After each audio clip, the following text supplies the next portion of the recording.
Welcome everybody to DAT Poker Podcast, episode 116, December 30th, 2021. I'm your host, Dave Schwartz, alongside producer extraordinaire, Roscoe P. Coltrane.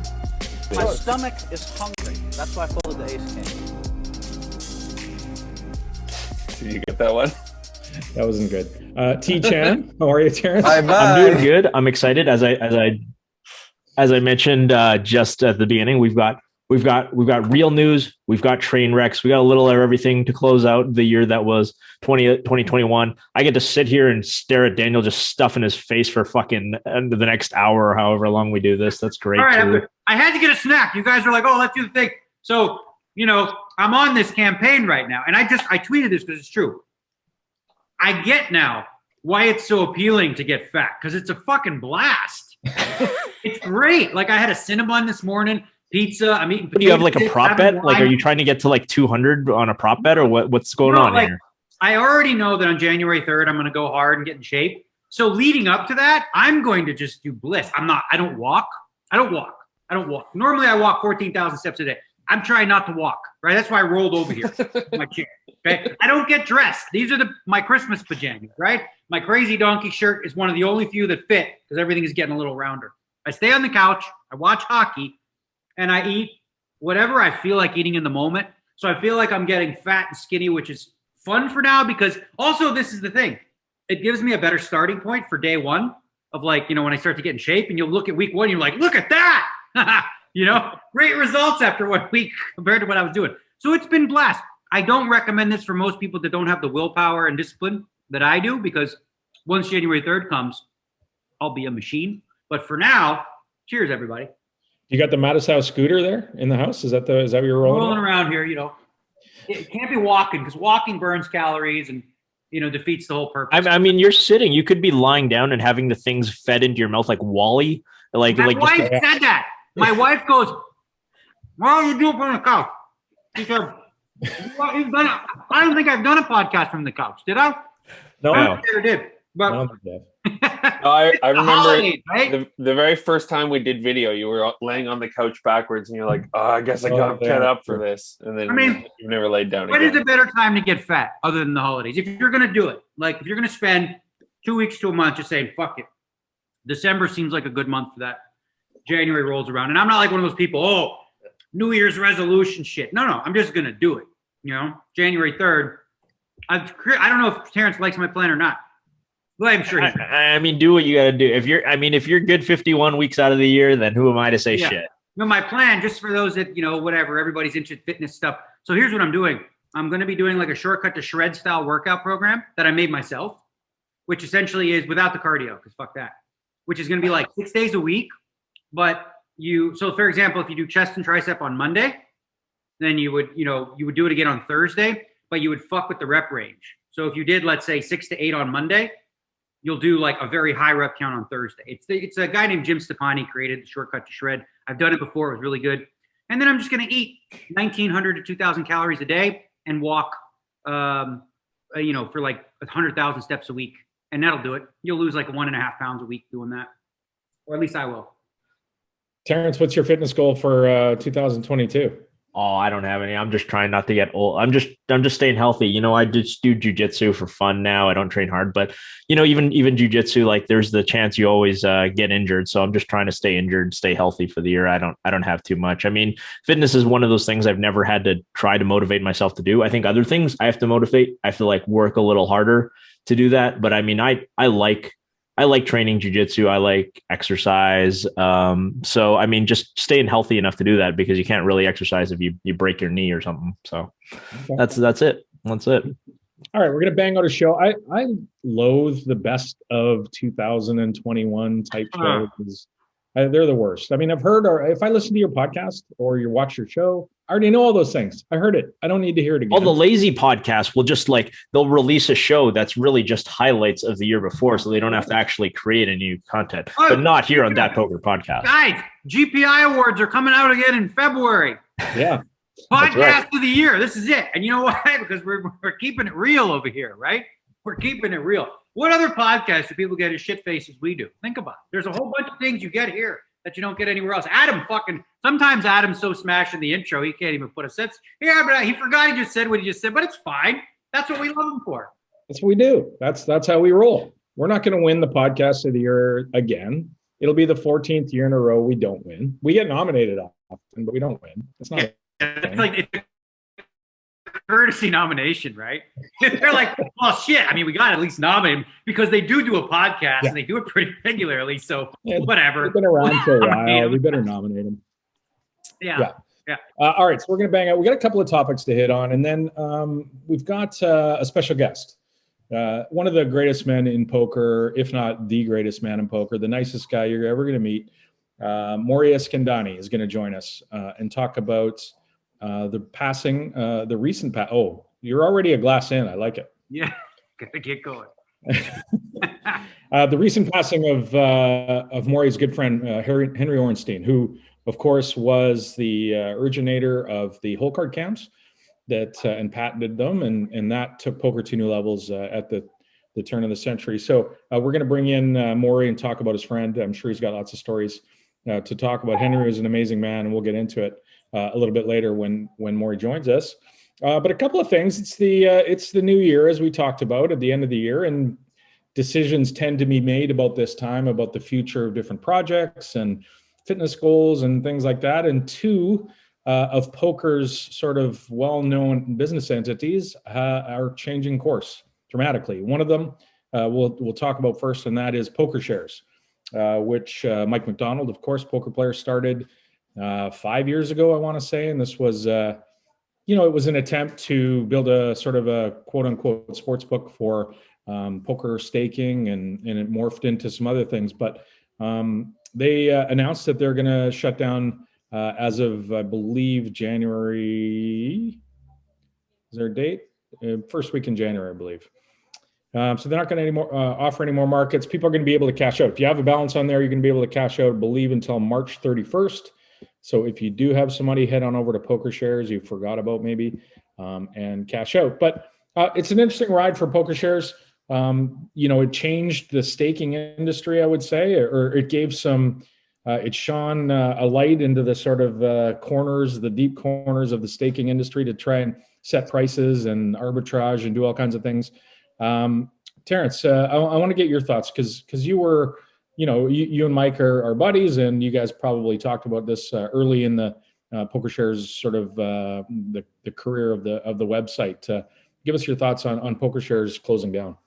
Yeah, I mean, I think it was let's talk a little more about the origins of Pokershares. So a long time ago, when the high stakes scene was sort of like, I think, Daniel can correct me if I'm wrong, but I think it's when real big tournaments that were above 10K started coming out. So the 25K no limit hold'em tournaments, and people obviously naturally started selling action and often selling that in markup in these sort of tough tournaments. And people were selling them at times for very high markup. And Mike was one of those guys that said, the markup is too damn high, and started saying, like, listen, if you think you're worth this much, I'll fade you. Like, I'll sell this action. And I thought it was a really interesting idea at this time. Daniel goes out, if Daniel were to go out and say, like, hey, there's a 100K high roller, I think I'm 3 times better than the field. Mike would, could go out and say, like, oh, really? Like, you put up 3x your buy-in then, and we'll essentially crossbook on that. Now, that's more or less completely illegal because it started to become like a big operation but what you're essentially doing is now you're booking, you're a sports book. If you start betting on the results of poker, whatever, whether you want to call it a sport or not, you're betting on an outcome. And so he had the idea to sort of turn this into a proper regulated business and go through those hoops and jump through all that. It was an interesting thing for a while because it gave people the opportunity to sweat, their favorite players and sort of think like, and look for values. I'm sure like people who were really in the know would recognize when a player was undervalued in a particular spot. It didn't do much good if you thought a player was overvalued, because you could never sell a player on a site. You can never say, well, that guy's too high. Like, for example, Terrence Chen at 2.1 markup in the 10K limit hold'em. Like, I would have taken the other side of that, because it's hard to have 2.1x markup in the limit, 10K limit hold'em. But it was interesting for a while because I think it really did make the markets a little more efficient, and having somebody who was in the know, like Timex, sort of state like, hey, this is not exactly how strong these guys are, but it's approximately pretty good, and it doesn't allow these players to do charge crazy markups, because if you think that some mediocre player is worth 1.5x, don't buy his package, buy him on Pokershares for 1.3x. And I think that's the service that it's provided, and that's probably the legacy it'll ultimately have. So I remember when this came out, and Terrence, maybe my recollection is wrong, but it felt like to me it happened a little before that, even before like the 25K stuff. I remember he'd be like in the forums and stuff, and he was like discussing, different things. And I remember specifically how much people fucking hated him. Like, there's so many people were upset with him and angry for what he was doing, like undercutting the market in the way that he was. But like, ultimately, I think it was the ultimate expression of put up or shut up, bro. Put up or shut up. So like, he wasn't just throwing shit out there saying, oh, you know what? I don't think Terrence is worth that. He's like, no, I'll bet on it. Like, I'll actually bet that this is a bad investment, right? So if you think it's such a good investment, to buy Terrence at 1.3, you can get him here at 1.15. Now, a lot of people are upset by this because, for one, they're trying to get in tournaments, right? So if I'm like a middle stakes guy or whatever, I don't have a lot of money, I'm trying to make a living here, bro. So I'm trying to sell at 1.3, so I have a little bit of a margin. Now this guy's undercutting me, right? He's selling the same product for a little bit less over here, and he's going to take advantage. But for me, I thought it was genius, and I agree with Terrence. I do think it sort of set the market a little bit. Like, if you're selling at 1.4 and then people look at Pokershares, I'm disappointed that it's gone. I really hope that something like this happens. And it, like you said, Terrence, it does take somebody in the know to be able to even set these lines, because it's very difficult to not be exposed. I remember one year in the 50K Poker Players Championship, he did have some lines that were clearly bad, and they took a bath on that. But I love the fact that they put their money where their mouth is, and it's a shame that something like that's not going to exist, at least for the time being, in poker. Yeah, I mean, if you believe in free market capitalism, and poker is, in a sense, like the most capitalistic game there is. It's it's a manifestation of this. It's what you believe. Like, this guy coming out there, Daniel's hypothetical grinder saying like, hey, I'm trying to charge 1.5x. Don't undercut me by selling 1.3. Well, I mean, Mike is doing a service to the entire poker community by saying like, hey, you can actually buy this guy at 1.3 on the site if you think it's that good. And for all the the personal issues that we had, I mean, he provided a service. He made the market more efficient.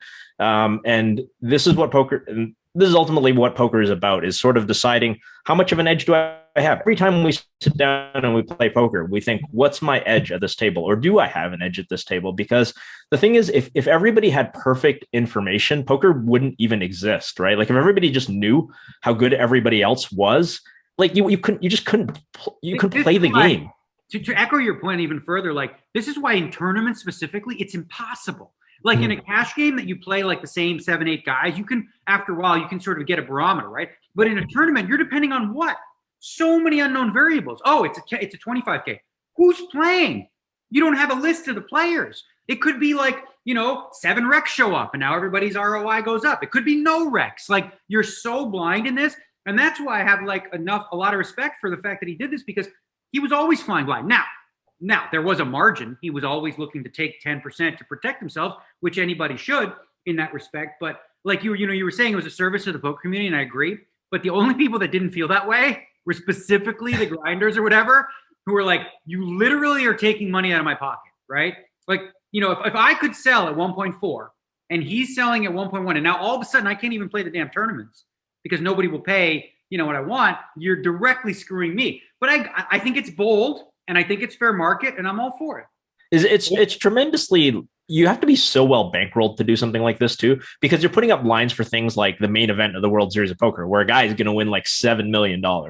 Like, that's what's really kind of wild about this. And it's something that somebody like Timex, who is, he's very EV seeking, like he's always looking to get it in good. He's always looking for a good spot, but he's also not a nit in the sense that he's willing to put large numbers on things, right? Like, he's bankrolled well enough to do it. and you know, he's like willing to take the bath. And I think there are so few people who would be willing to essentially, you know, fade somebody winning the main event of the World Series of Poker, or fading somebody winning like 100K or something like that. Especially in this era, right, where all these guys bum hunt, that they're not going to risk putting any kind of money at risk themselves. But Timex comes along, and in you know, poker tournaments, has anybody got to the long run? Like, you know, there's no way that this, for him to say, well, he's definitely worth 1.35. Well, he's guessing, you know, with imperfect information, to your guy's point. And for him to just put up, you know, as much money as he did and have as much exposure as he did in this era of guys not taking any kind of risks, it was awesome to watch. Yeah.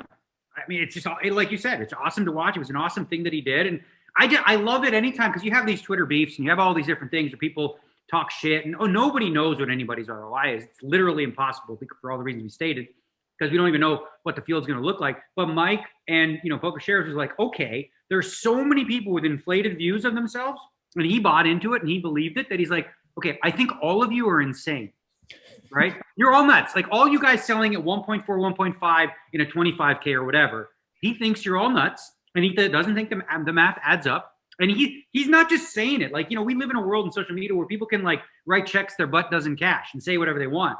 He's literally saying, here's what I think you're worth, and I'll put my money up. I mean, you got the hat. If I was wearing a hat, I would tip it. Remember when he would post people at like 0.92 and stuff? So good. That's where it gets a little tricky, right? That's where I was like, I don't know about this one, right? Unless it's a professional. If it's a professional, who cares? Helmuth, right? Sure, that's fine. But if you're taking guys, and I won't name any because for the same reason why I'm bringing this up, if you take some guys who are negative EV in these things and you post them at like 0.6, it makes them feel stupid, small, insignificant, and it makes them feel like suckers, right? I don't think anybody was ever that low. Nobody was. People would be like 0.95 or something, 0.9. I've seen like 0.6, 0.7. Really? You know, one of the few guys, for example, I'll name one because he's fine with it and he embraced it, is a guy like Bill Perkins, who was always a low number. He's like, oh, really? He's like, he bet on himself. He's like, all right, I'm in. And he was trying to get better. He was trying to improve. And we can handle that. But overall, as a concept, I think selling people at negative that are non-professionals is probably what I would consider crossing the line into like, is this actually still good for poker? Is that good for poker? That probably not. The pros, absolutely. Especially any pros that are actually selling on their own in the free market. Undercutting them is like a serious benefit to the poker community. The live ones, if you will, yeah, I wouldn't list them. I would just say off the board. Or you could say 1.0. Like, you just say 1.0 is the minimum. Yeah. Right. You might not get action on Bill Perkins at 1.0 in the Triton or whatever, but you just put him at 1.0. Exactly. That's a way you can bet on the guy. You can bet, like, if the guy himself, it's a 25K, he's wealthy, he wants to bet more, so he puts more on himself. That's fine. So they tweeted, next week will be 5 years since we've launched, and unfortunately we've decided the time is right to conclude the journey. It's been a rewarding experience to help make the poker staking market more efficient, give fans at home more skin in the game, and allow the community to have a better perspective on how the market tends to rank various players. As time progressed, our team has grown more focused on other ventures and grown further removed from the ins and outs of top-level poker, as well as found regulatory limitations have limited our ability to continue growing our business effectively. As such, we decided at the beginning of January 2022, we will no longer be adding new markets. We will allow all users to cash out their funds until March 31st, 2022. Appreciate your continued support over the years and sincerely hope your favorite player is crowned 2022 World Series of Poker main event champion. One other thing here too is, you know, we have staking sites now, Pocket Fives comes to mind, and others, where, you know, this has morphed out of this, right? So, you know, this gave the opportunity for somebody to buy $100 worth of Daniel Negreanu in a tournament or whatever. But now we've seen, I think, since Pokershares was launched, this move to have staking sites like Pocket Fives, right? And you know, that kind of thing is really healthy for the market. And not to mention Pokershares, you know, in a company with GG Poker, right? Like, not only did it's somewhat, I guess, spawn the idea for GG to offer this within the client, right? Where you have smart contracts where if you play on GG Poker, you can buy pieces of people, you can sell for your own in there, and it happens automatically. So it spawned that. And in addition to that, I remember Pokershares was doing for the Sunday Million. I'm sorry, the Tuesday Super Million, which was an event that was a 10K on every Sunday on GG, which still happens. And then Tuesday would be a live stream. And Pokershares would post odds on, right, for the final table, which was really, really great. I think like me and, E-Dog, Erick Lindgren, I was going to pour one out for E-Dog. E-Dog, back in the day, really his idea was iSeries Live, and I loved it. It was a great idea. We might have not put all the egg in the basket the way we should have, but essentially what we wanted to do was create a live tournament where you could live bet it, right? So we did. We had like a one-table sit and go. We ran it in Ireland. It was great. We had like Devilfish, myself, and a few others. And the idea was, you know, there would be odds on each person to win, right? And then much like you would do in a football game, depending on who won the last pot, well, you know, boom, boom, boom, you'd have somebody change the odds. Now, it required us like holding the shuffle, right? So we'd like take a little commercial break because you don't want to do that. What it also offered was like people could live bet black or red on the flop, you know, like all kinds of things like this. I think from a spectator perspective, when we take a lesson from other sports like the NFL, right? If a team is 0-6 and another team is 1-5, nobody gives a shit about this game unless they have money on it and they're betting on it throughout the thing. And now all of a sudden, something that wasn't interesting becomes interesting, right? So I think like that sort of idea may have been, I don't know if it was ahead of its time. I just don't know that we did a good job executing it.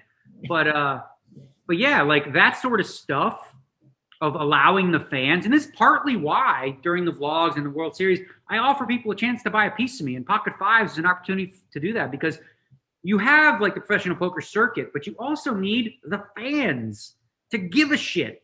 Like all the events at the PokerGO studio, the Poker Tour Championship, the PokerGO Cup, like we need people to care about this to make it important. Like in golf, when they created the 4 majors, what was it? It was just 4 fucking golf tournaments.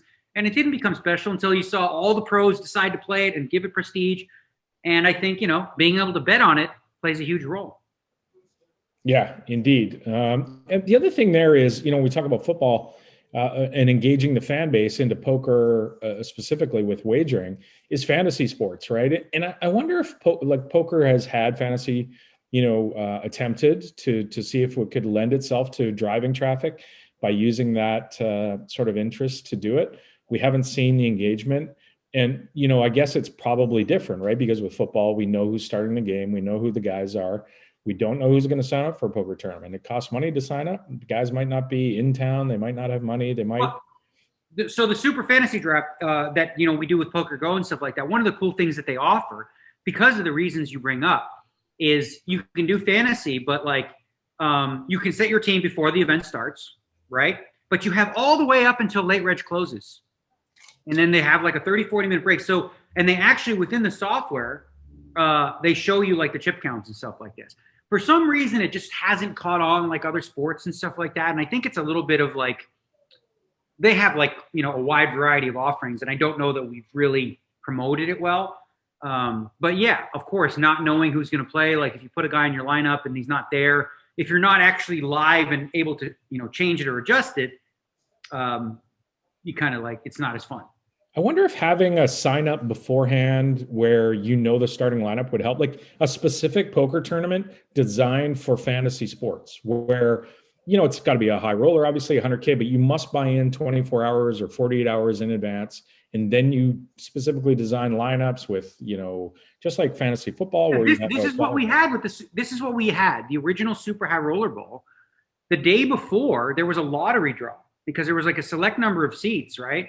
So we knew the night before who got in and who didn't get in. Yeah. Right? And it was definitely those people, and they all started on time. There was no late reg. Everyone started with a fresh stack except Phil Hellmuth because he showed up 2 hours late, you know, because he's like, whatever, I'll ante off, you know, because I can. But that sort of thing, I agree with you. Like, I think from a gambling perspective, the idea of knowing the lineup, like in golf, right? You're going to bet your Thursday, Friday matchups. You know on Wednesday who's playing and who's not, right? Once in a blue moon, there's a, you know, a guy bails. But basically, that's the event, right? And I think, like, for me, I'll give you an example. A couple of years ago, the Triton Series, they did, you know, that cool event where they had the pros and the amateurs. And I didn't go and play it. Thought it was a cool concept, but I bet on it. I had a guy who was booking a bunch of bets and different things. I made so many different bets that I watched every minute of it, and I had so much FOMO for not playing it but I also just enjoyed watching. Like I remember I had so much action against my Big Al, right? And like Big Al had this huge stack, and every time Big Al's in a pot and he's bluffing, I'm like, fuck, come on, you know? So I felt like the sports fan watching this. You know, I'm watching Kerry Katz, who I had a lot of money on. And I'm watching him. I'm sitting there. He's got kings and fives on the river, and he got check raised. Fuck, come on, Kerry, press the call button. You can do this. You can do this. The guy's bluffing. And he folded, and it was like gut-wrenching, right? Like, think of just how much more exciting and fun. I mean, listen, poker is gambling. Betting on poker is another, vertical that I think goes hand in hand, and it's a blast.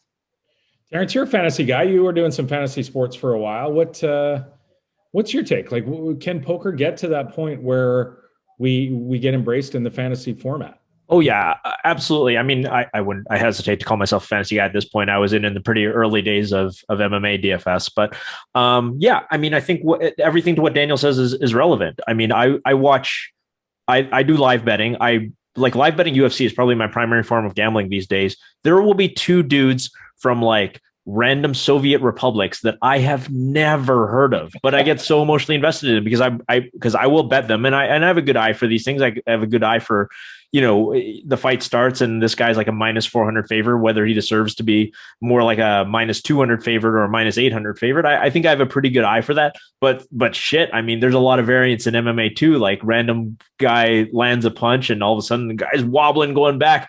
You know, you're sweating all these things like, is the referee going to stop the fight? Is he going to land a takedown or something like that? There's so much sweats. And I think Daniel's right with the amount of invested, because I'm willing to bet Daniel didn't bet so much money that it was life-changing money. I'm willing to bet. Am I wrong? It was a big. It wasn't life-changing money, but for me, like I put up a substantial amount where I was betting like the way he did it. There was a guy who's no longer in poker because apparently he owes a bunch of people money and can't be found.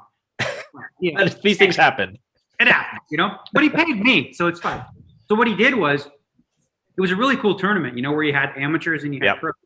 So what he did was he made matchups, right, where there was groups. So it was Group A, Group B, Group C. So if you took a Group A versus a Group C, whoever's in that group, Group A is minus 130, and Group C would be like, you know, plus 110, right? So you could sort of mix and match whoever you wanted, and every day came up with like new odds. And I was betting, I'll tell you what I was betting. I was betting anywhere from 5,000 to 20,000 per matchup. Okay. So it's meaningful, but again, not enough that you care. Legitimate bets, right? Yeah. Listen, why does anybody bet on sports? You know, why does anyone do it? They do it because it makes it a little more interesting. And I think like for broadcasts and the whole goal of iSeries Live, which is really the brainchild of Erick Lindgren. Here for all the stuff that Erick Lindgren gets a lot of flack for, when it comes to ideas, in this environment, he's great at it. Like he knows the D-Gen line of blood because he has it in him, right? He's got the D-Gen blood. So his idea was brilliant. I just don't know that we put enough money behind it and, you know, did it in a way that like really could, you know, build up speed. What's your relationship with Erick now? If you want to share, or if you don't, what's he up to? Erick's on the grind. Listen, Erick's on the grind. And I'll tell you what, you know, Erick was at my first wedding. He was was he my best man? He was my best man. Yeah, that's right. He was at the first wedding. He was my best man. I love Erick, right? Listen, so I think Erick gets a lot of flack, and a lot of it is absolutely warranted. No question about it. He screwed people over sometimes, you know, by like not paying debts. Having said that, he always had the intention to pay them, right? So he was involved with Full Tilt Poker, right? So he was getting checks every month. But this guy was insane. He was absolutely nuts as a gambler. Like the amounts he was betting on football games and golf and all this kind of stuff were so astronomical that he was always paying people. But there was a saying that we had, and it was, we were going to buy the website. You know, it was like, hey, Erick, can I get that on Friday? Shouldn'tbeaproblem.com. We literally had shouldn'tbeaproblem.com because he always paid. And here's the thing with golf, he's a good golfer, okay? But I hope, I don't know if he'd be willing to admit this today, and I'm sure he's going to listen to this, but he didn't have that cutthroat shit that like Ivy and Doyle have. Like Ivy and Doyle would show up at 11 a.m. for a tee time, right? Argue like crazy, like they would argue like weird brothers, right? Just fight over half a shot on the sixth hole and where he could tee up from or whatever. Now it's 3 p.m., okay? And they just don't even play, right? Erick gives it one try. It's like, I'll give you 5. Dole's like, no, I need 6. He's like, okay, how about 5.5? Nope, 6. He would hit a few. All right, 6. Right? Like, he was just too easy. So here's the thing. A lot of people took advantage of E-Dog on the golf course because of that. Because he just wanted to gamble, right? So, and they all knew the situation. You know, they all knew he had money coming in. And so they all knew that, you know, if full tilt went down somewhere, that if that money train stopped coming in, but they didn't, it was like a free roll. They weren't going to lose to the guy because he was just looking for gambles, and he wasn't trying to cheat people. He was never trying to screw people at golf or in side bets. Well, guess what happened? Full tilt went down. Whew. It evaporated. The money, he didn't have the money, right? This wasn't a case of the guy going like, oh, I have $1 million sitting in my pocket. I owe you 10,000. I'm not going to pay you, right? It wasn't that, you know. The guy literally, you know, the money train stopped coming in, right?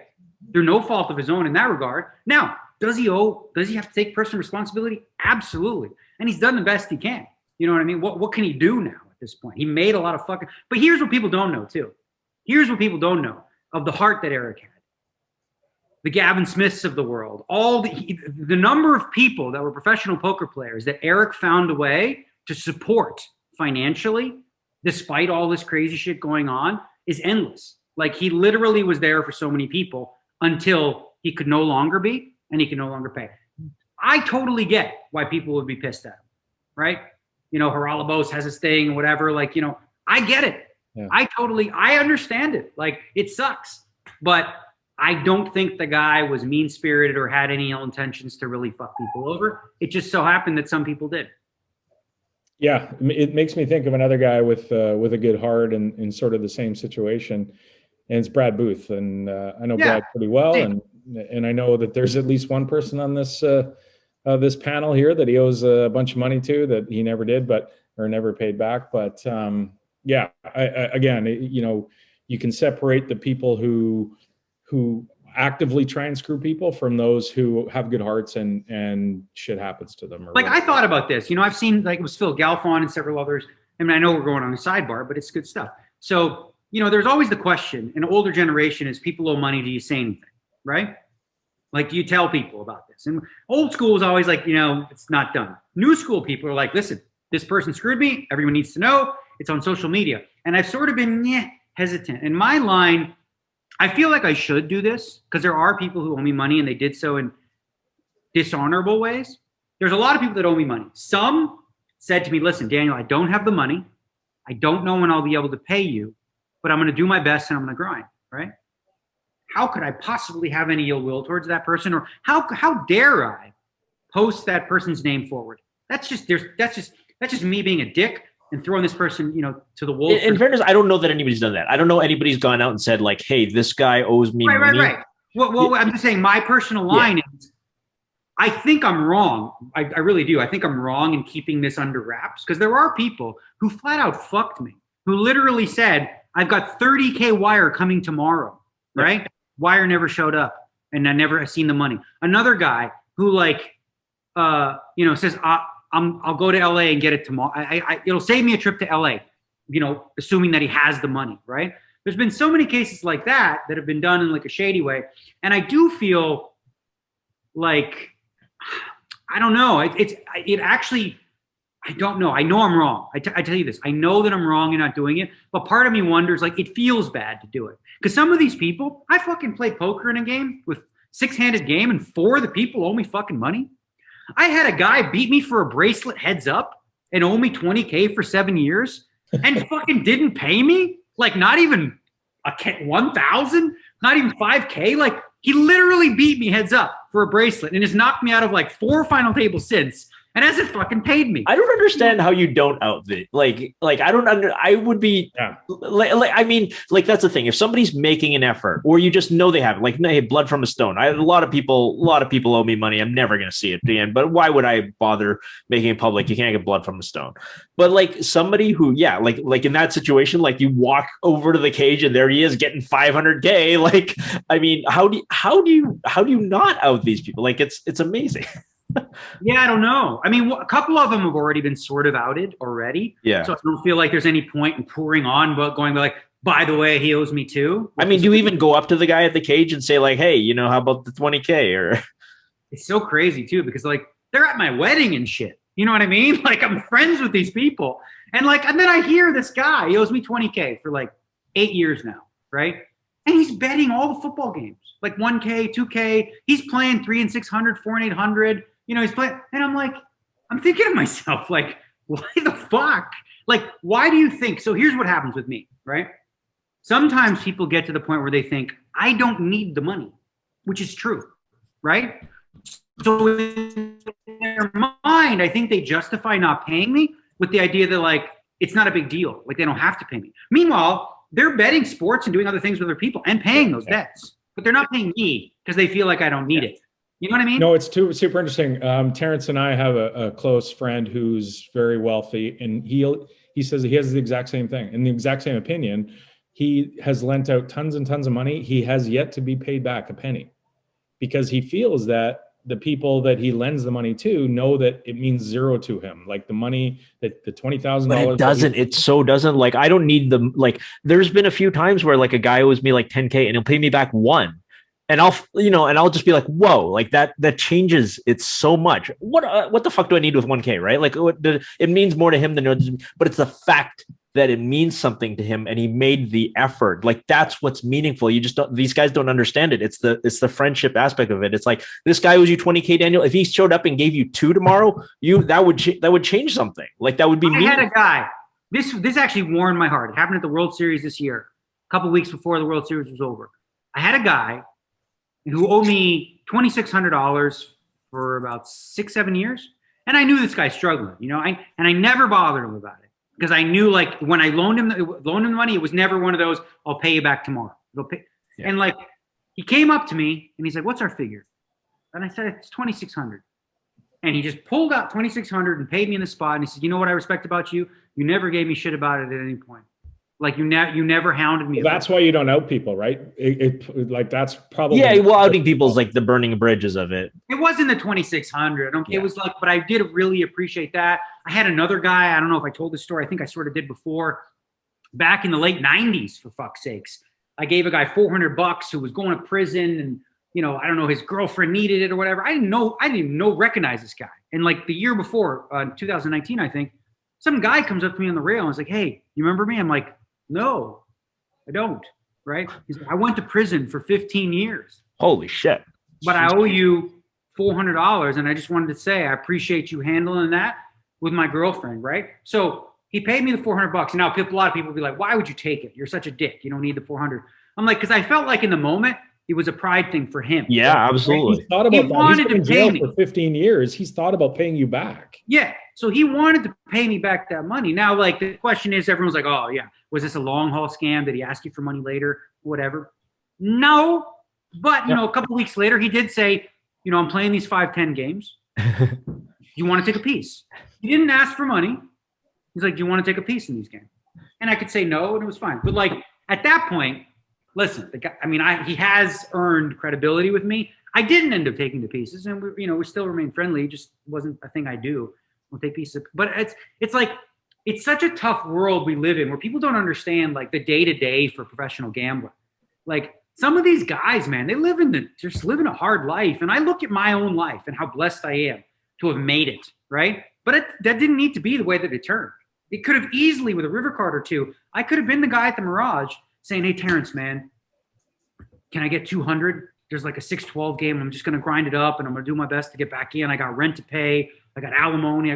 Like that could have been me, you know? So I do have an inordinate amount of like empathy for people like that, probably too much, but I do. I can't help it. Yeah. All right. That's going to wrap it up for the who owes who money. People were just frantically searching Daniel's Hendon-Bob for all his second place World Series finishes now. Well, there's a lot to look through. A whole bunch. So I've narrowed it down to like 17 people. There's like a Venn diagram being built right now. Yeah. All right. We're going to bring in Mori Eskandani. So we welcome in the one, the only Mr. Mori Eskandani to reflects on the life of a man who changed poker for sure. Not to mention, the rest of the world as well. And that's Henry Orenstein, who passed away recently at the age of 98. Mori, first, welcome to the DAT Poker Podcast. Thanks for joining us. Thank you for having me. Glad to see everybody made the other side. It's been a while since we spoke. That is a fantastic office, by the way. You've got everything from that's poker history right there on the walls of that office for sure. I think poker geeks will totally enjoy that. But the reason we wanted to ask you to come on the show is because you were close with Henry, and we'll get to some poker stuff in a second about Henry, but there's so much more to talk about. And you look at people who live full lives, or the lifespan that Henry lived from, he's 98. So he lived from 1923 until 2021. Like, imagine the amount of history that this man saw and was involved. Like, he was right in the middle of it. He survived being shuttled through 5 concentration camps, was born in Poland, went through World War II and lost his parents and some of his family members in the concentration camps, and came to New York without anything and built himself an empire. And, and found poker later in his life. And thank God he did, because of the things that he managed to do for the game and where we're at now because of it, specifically the whole card cam. And we'll talk about that. But first, Mori, I know you've probably heard a lot of Henry's stories from before poker. Maybe you can sort of shed some light on, what the man's life was before that, because there seemed to be so much.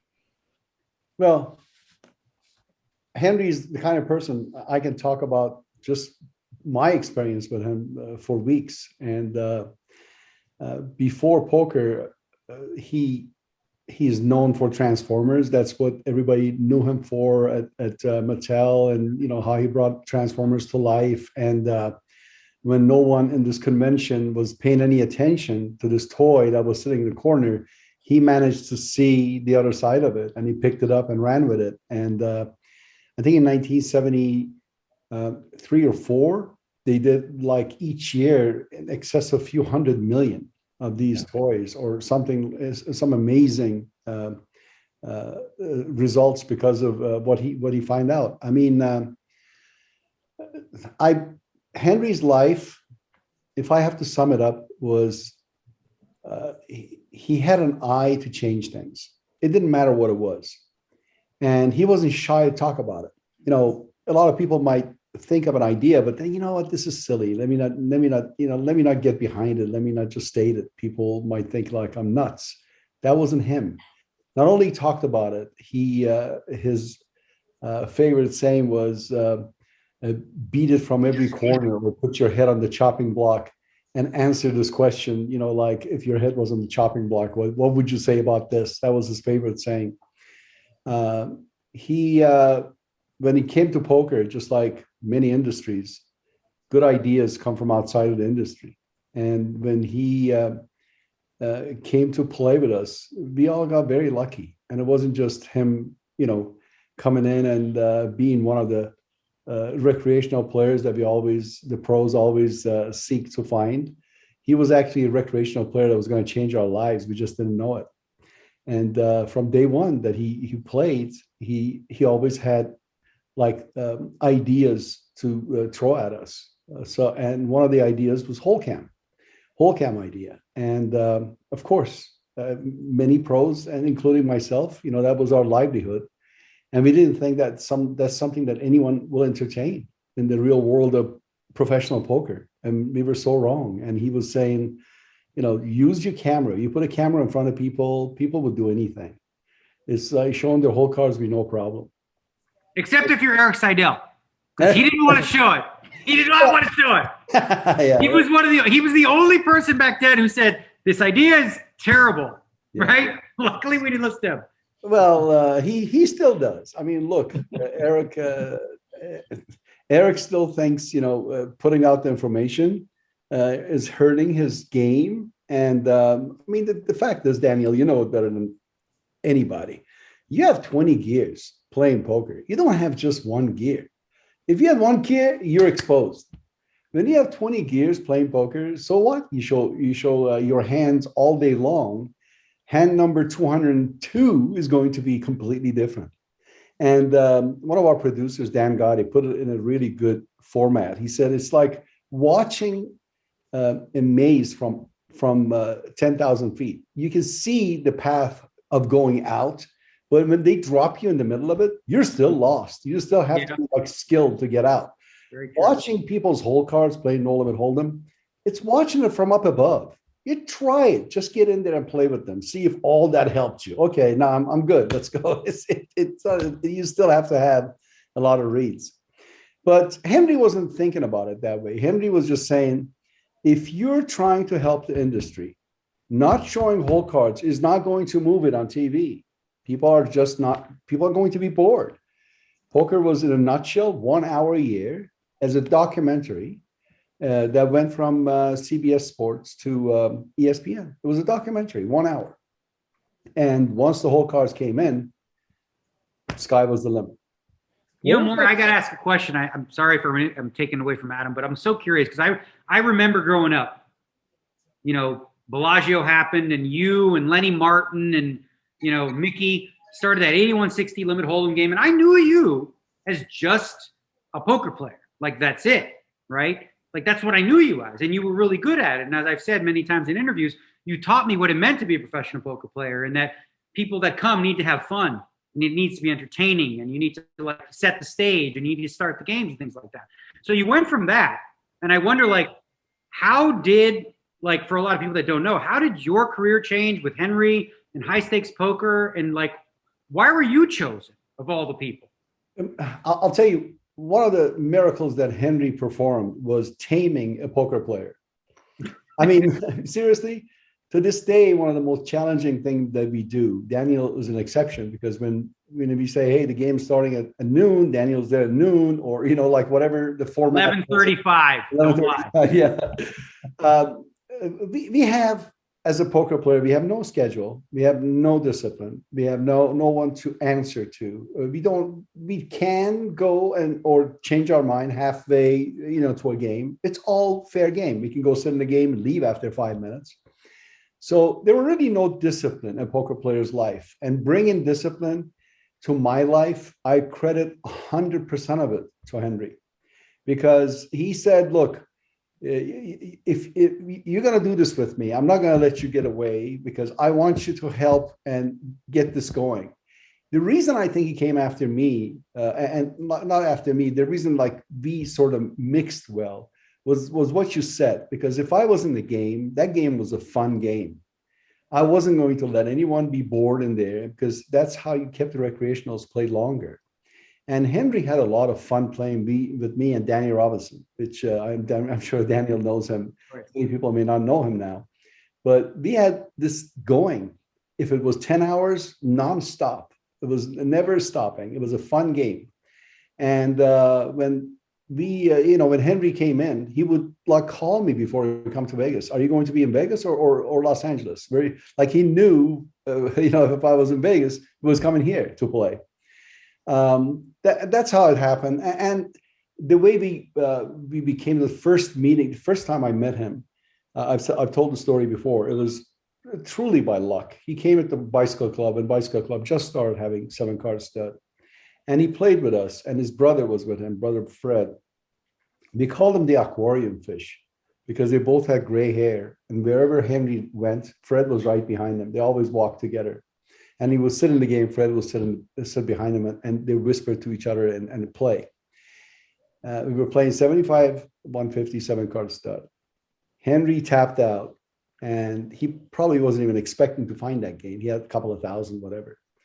And just because I was the guy making all the noise, having the fun, he said, hey, can you cash me a check for 5,000? And you don't have to. I mean, you know it. If you're a poker player, you know the person is good for it. I mean, it was to me. And this is part of the poker world that people don't understand, is that like, it's something you just do. Of course. So I said, of course, I'll cash you a check 5,000. He writes me a check 5,000. I give him 5,000. Loses it in like an hour and a half or two. And he pulls me on the side. He says, look, I don't have any more checks. If you give me another 5,000, give me your address and I will mail you a check. I will mail you a check for 5,000. I took the check that he gave me. I tore it up. I gave it to him. I said, you have another 5. Let's go. Just send me 10. Send me a check for 10,000. He couldn't believe that I would give him that kind of a trust. The first time we were meeting, but that's how poker was in the old days. I mean, maybe he still is, but you just went with your hunch. This guy is going to be like someone that you're going to be playing with a long time. So he took my address and said, oh, you live in Las Vegas? I said, yes. I thought you lived in LA. I'm here visiting family. And this was like in 1987, first time we met. And I said, no, I live in Las Vegas. The games are slow. The games are better here. So I travel here, whatever. A week after, I'm sitting home and a box is delivered to my house. It's like there's an envelope in the box, huge box. And there's a letter. In the letter, there's a $10,000 check from him. And the box has 100 Transformers in it because I told him I had 2 kids, 1 and 3. It was like Transformer after. I still didn't know he was the man behind Transformers. So if you had those Transformers to this day, I knew that's what you were way more than the $10,000. I knew that you were going to say that. It was, yeah. I wish. I mean, I even remember when they changed the Transformers. Mattel tried to go around him on 2003 or 4, and Henry called me and he said, "Hey, can you go and take some pictures?" Or just write down, like what they called it, some other toy, not Transformers, and put it in front of his toys because they were trying to get his royalty out of the way because he was still getting still 20, 30 million here from them. They're getting sick of it. So, and unbelievably, people would push those aside, still take Transformers. They were identical. The toys were very, very similar, but they had different names. And they still wanted, you know what? I'll take the Transformer. Just put the shelves aside. So, yeah, he was very successful at what he did. Very shrewd businessman every step of the way. When we made, which makes me wonder, Mori. I know that it was you two ish, that started High Stakes Poker was Poker Superstars. It's my favorite show ever. I used to watch Poker Superstars with popcorn, and I love the show. Watching Gus Hansen needing to win and going all in every single hand, putting maximum pressure on everybody else. It was such a brilliant show. That was Henry's idea, right? That show was Henry's idea. Henry wanted to start. I'll tell you. Which came first? Was it Poker Superstars or High Stakes Poker? It was Poker Superstars. Henry wanted to have me to contact the best players in the world to play 7-card stud, 800 7-card stud, and he wanted to play in it. And he said he wanted to buy in to be 400,000. And if they agreed to put 400,000, he would give each of them a check for 25,000. So I went and talked to the names that you guys all know by now: Chip Doyle, Barry Greenstein, people that were the Phil Ivey and Gus Hansen and Howard Lederer, and one by one I convinced them, and they were going to do it. They thought it'll never happen. They couldn't believe it when I walked up there and started giving them cashier's checks for 25,000. They were showing it to each other, showing it to, hey, listen, I'm being paid to play in this game. And Lyle Berman was betting that we will never get this on TV. We will never get this on NBC. And I wish I'd bet him. But anyway, so it was supposed to be 7-card stud, but and it was supposed to be pari-mutuel betting. What year was this, Mori? What year? This was in 1995. Wow. What he was trying to do, what we did, I mean, the table is still in my storage. If you see this table, you won't believe it. You'd feel like if you push a switch, it's going to start flying. There's so many cameras and wires underneath it. At that time, the table cost him $600,000. He spent. Wait, was that the very first table with Old? I still have $600,000 it cost him? $100,000. The engineers just took us to the cleaners because everything they would redo it. Like we had mirrors sitting under the table that would catch your cards, and the camera catch the mirror. And they said that this mirror can't have any dust on it. So the special mirrors were ordered. They were 2,000 each that you could throw a bunch of dust. They would just slide down. They were telling just camera technology. Yeah, we take it for granted now. We all have cameras in our pockets, so they must be small, and they were always small, right? No, they weren't always tiny. No, these cameras on our table were kind of, they weren't tiny, but they were small cameras.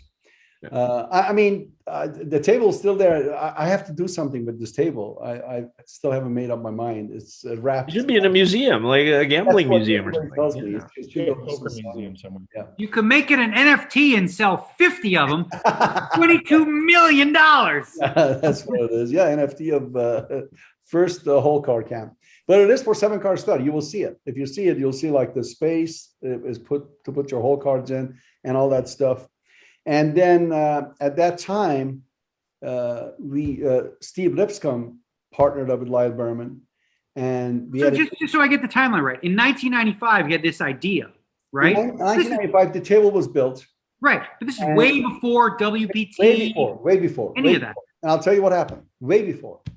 We tried to get the pari-mutuel betting going. So they were going to 8 players play 7-card stud, and there was going to be pari-mutuel betting when the chips going up and down, we hold and people bet. So this is where Henry wanted it all. It wasn't just, okay, let's put this in.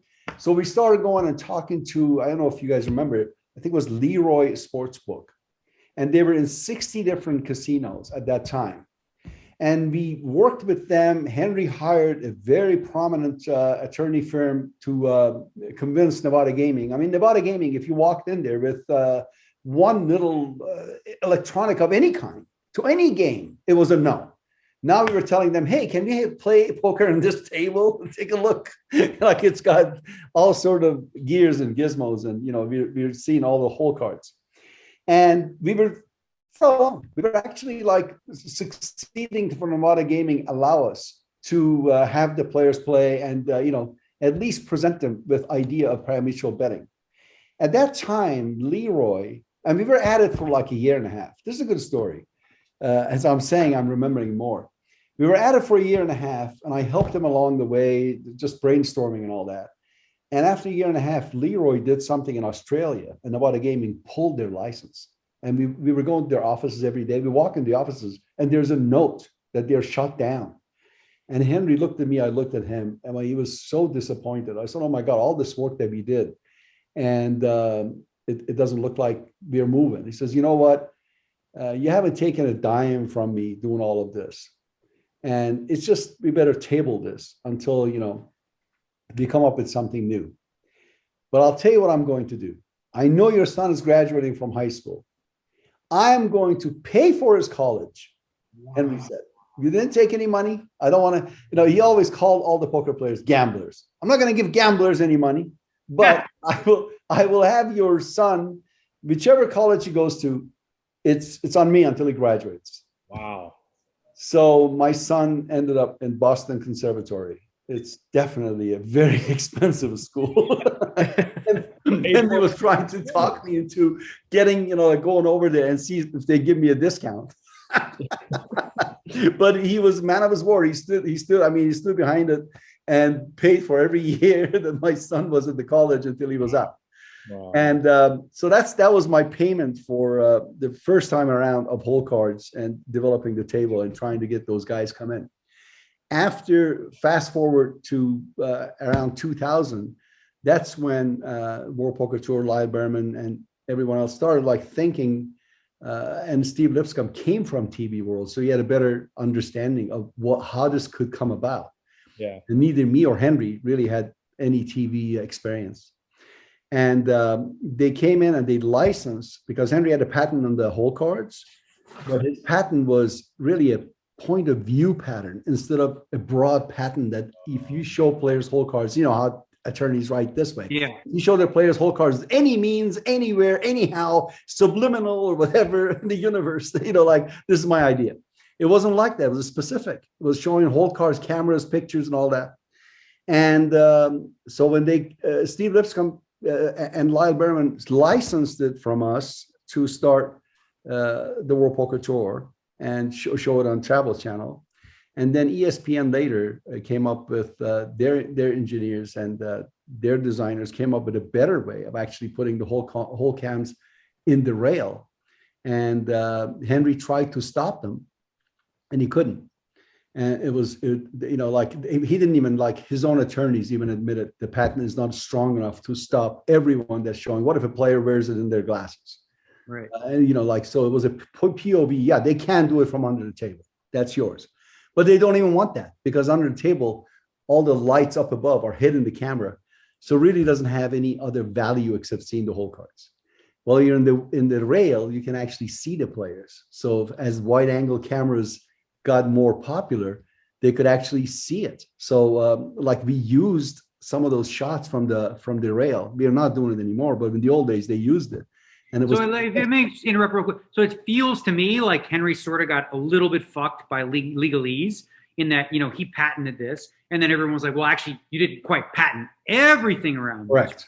So how does Henry and you like recover from that and still make Poker Superstars years later and in high stakes poker later? Well, Henry was knocking on every door trying to get the 7-card stud idea going. And when Hold'em took off, I convinced him. I said, Henry, this is the game. If you're going to do anything, this is the game. He was determined that we do one show, at least one show. It was his dream. You know, he wouldn't stop. We do one show. So it was a matter of brainstorming, going back and forth, you know, what to do. And Poker Superstars was still, you know, it's kind of a similar idea, but invitational of all the best players in the world to come in, but to play No Limit Hold'em. And at that time, nobody really knew what No Limit Hold'em was. So I convinced them, I said, let's play a game that people learn the structure of the game. Let them see flop, turn, river, bet, all in. You know, there was no strategies to really do, you know, like it was a race to get pole position in a final table. So that part of it was good TV. But as far as playing poker, you were starting with like, I think 30 big blinds. I mean, if you talk about the GTO guys these days, they start laughing. So, okay, oh yeah, one gear, just get them there, go all in. Yeah. And that's exactly what it was. So people saw a lot of all in hands and the races, and they learned about kickers. They learned about like what beats what, why is this hand the best?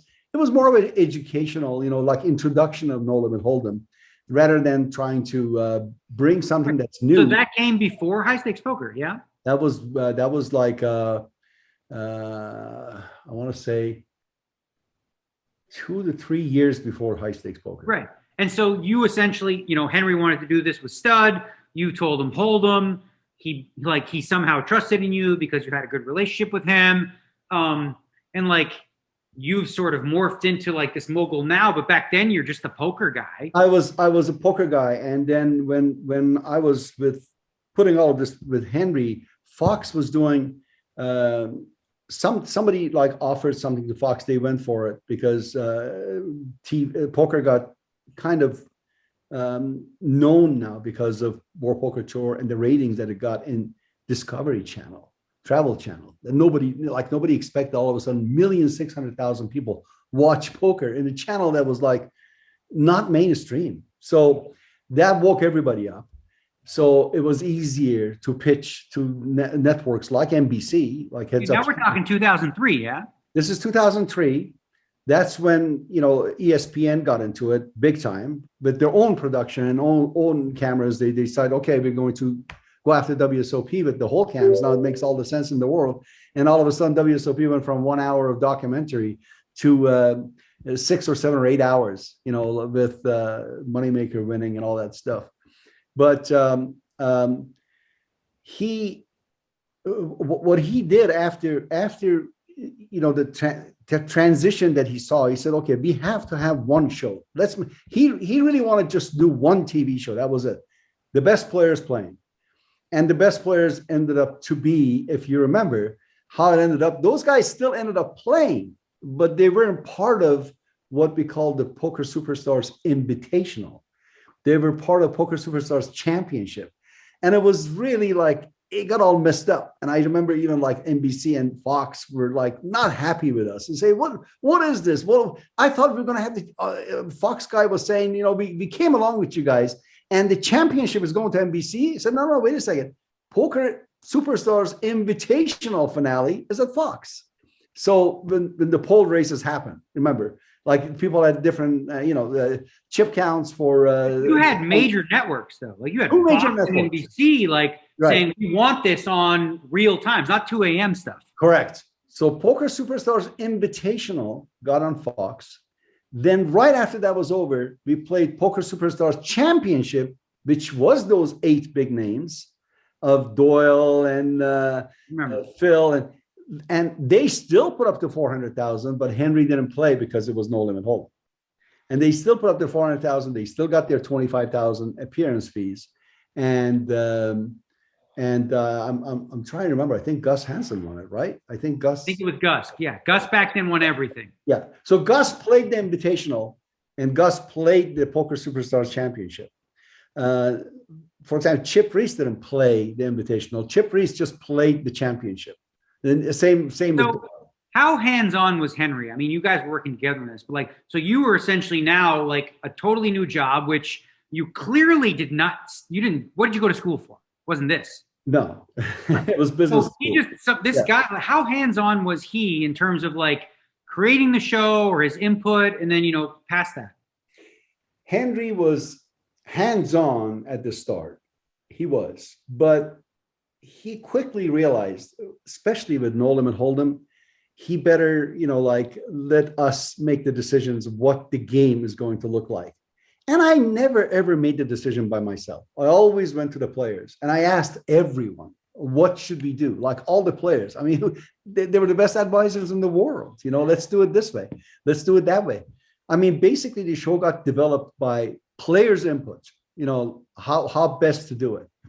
And, but Henry would sometimes, again, remember, every time he saw he wanted to change something, he would change something. And the first Poker Superstars, he decided it's just too fast. We have to, we were supposed to play 8 sit and goes in one each day to make it work. We were at Indian Reservation Casino, Pachanga. No, not Pachanga. I remember the name, but I think it was Pachanga. Yeah, it was and we were supposed to play this in 5 days. We were supposed to end Poker Superstars Invitational, end it, and then play the Poker Superstars Championship for NBC, from Fox to NBC. And then they were going to open the casino, with the governor coming in. This was like, so the 5 days, our back was against the wall, had to happen. All of a sudden, he changed the structure. And the first day, instead of playing 8 sit and goes, we played 2. Ooh.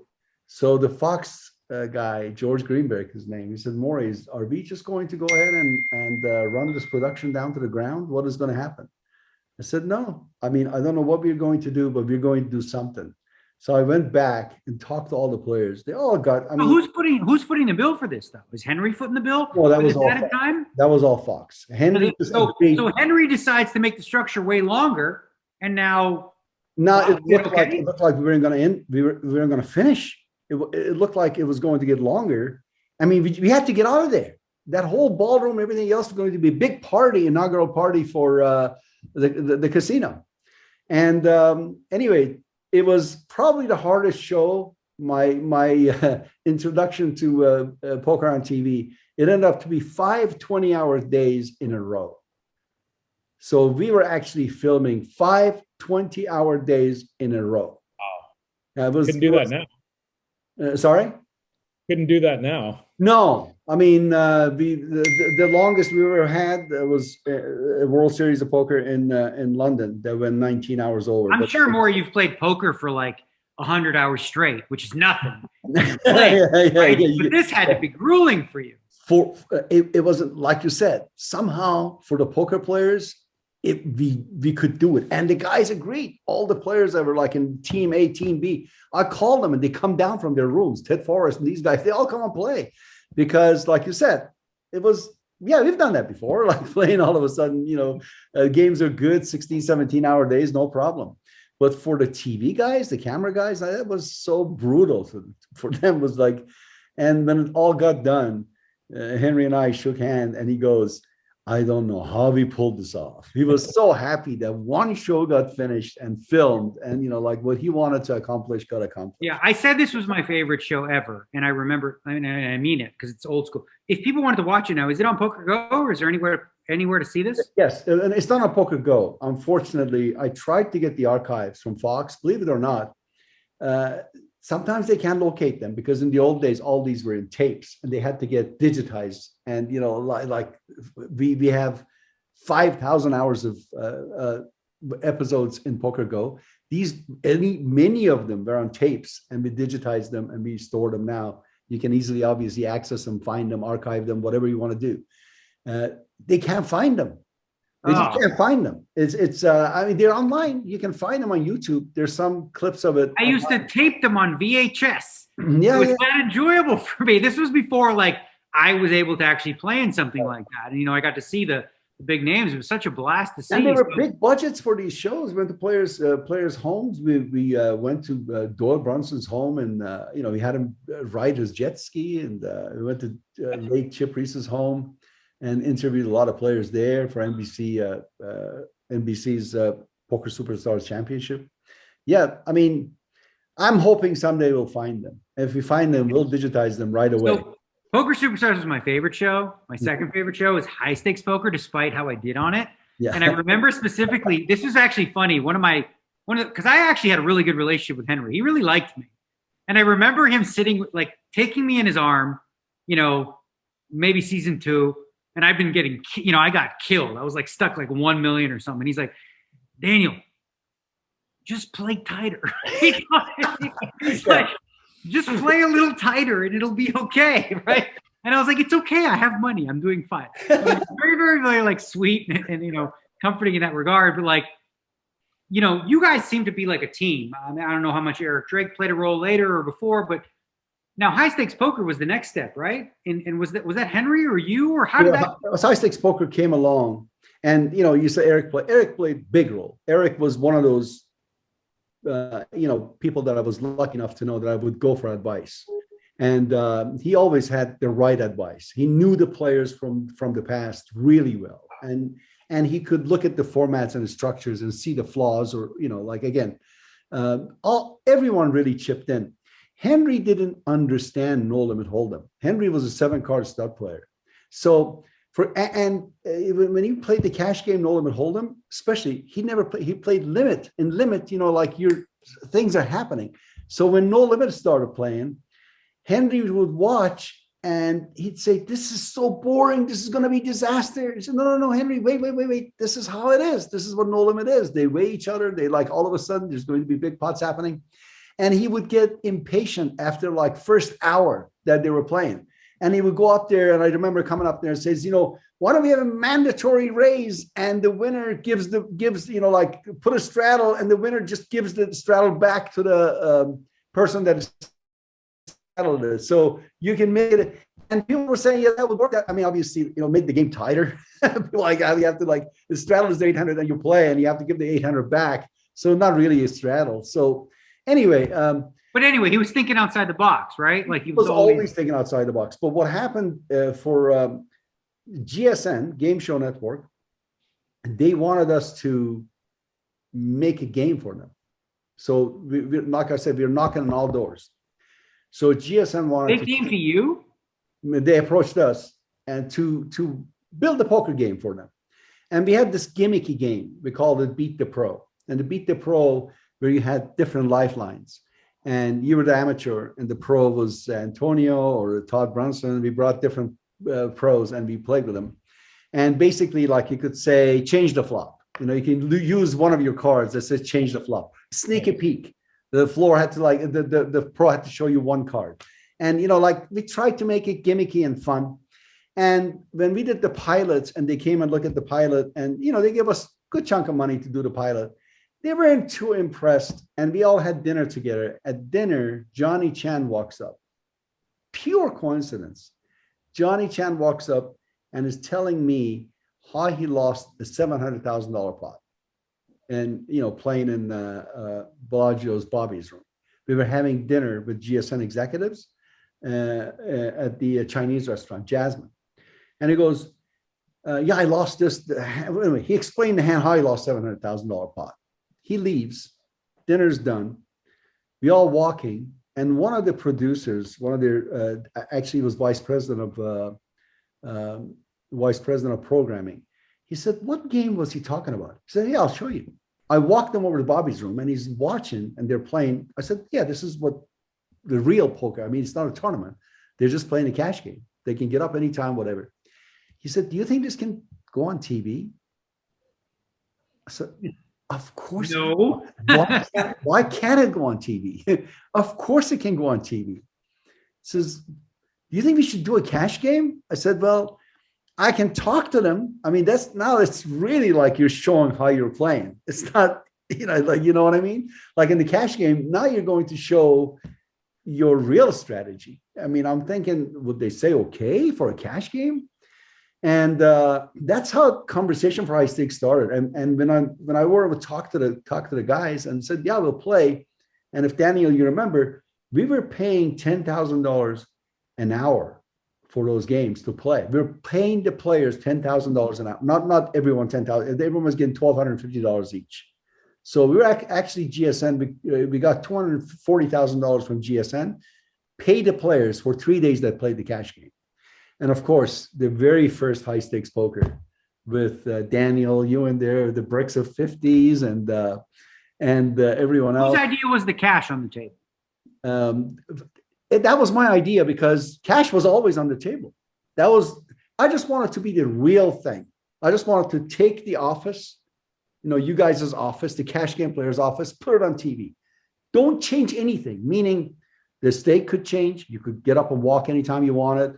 You could add money. You could, you couldn't go south. I know that going south was like. Oh, Henry had full faith in your vision for this. Did he have input? They were paying. Henry didn't care. Like all of a sudden, there was business, and it was big business. They were paying serious amount of money to produce this, and they got behind it.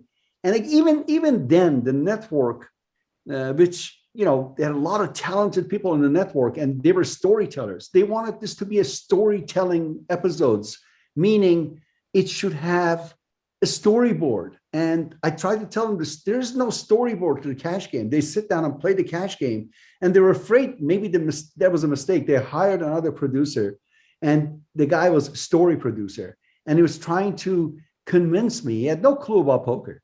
He was trying to convince me, can't you come up with a story? Can't you come up with a lot of pressure? It was a lot of pressure. I remember going to Commerce and taking the hands.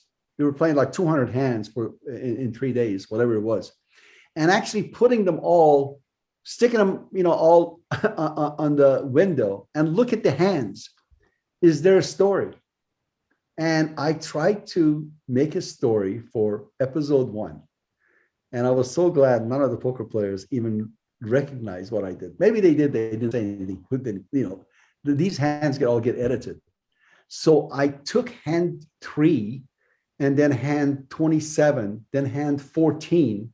And there was when Daniel came out bluffing, then had kings and got called.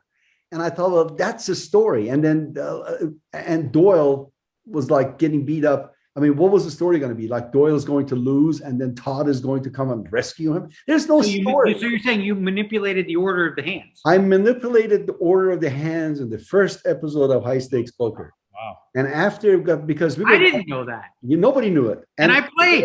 Editors did incredible job because in one of the hands, Todd and Doyle changed places.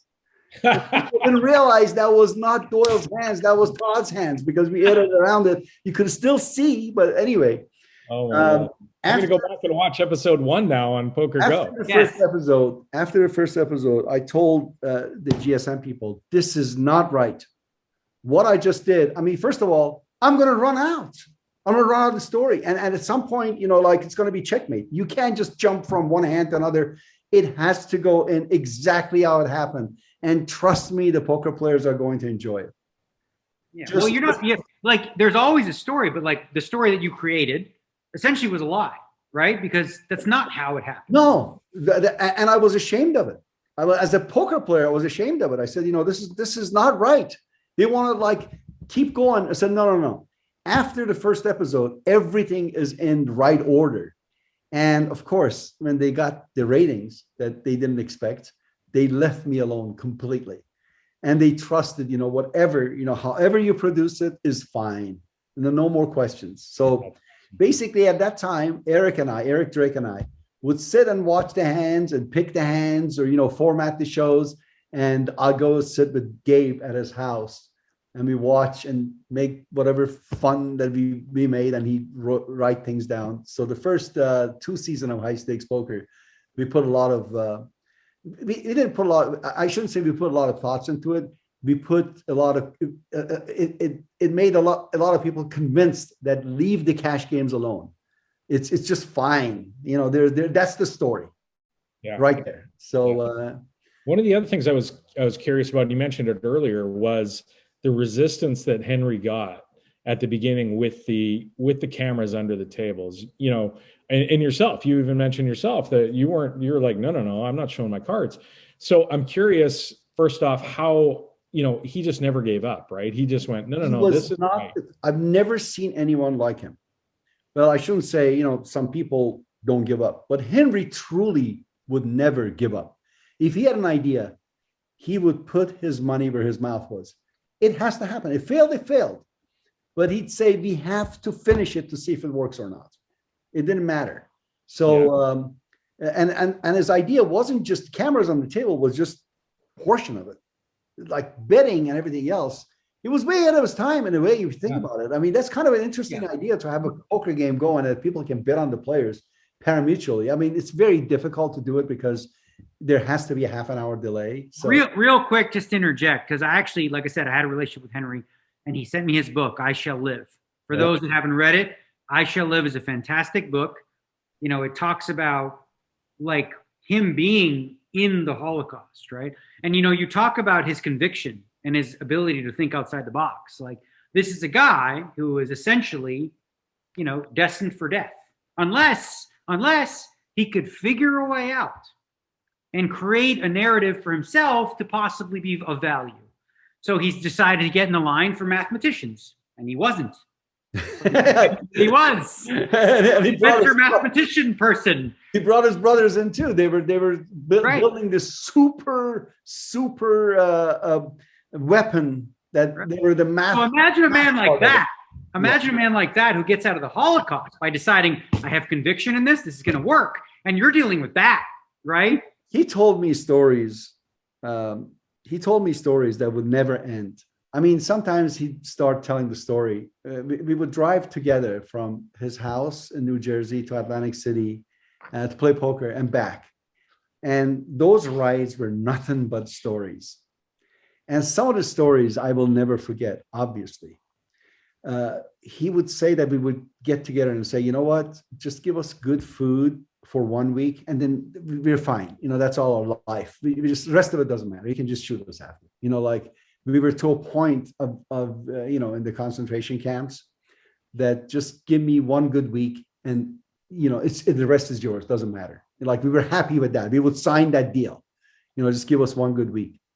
And he was like, when they make the false wall, when the German army, Nazis invaded Poland, and they were looking for Jews, and of course people knew, and he was said they found us in the false wall, or however that happened, they got caught.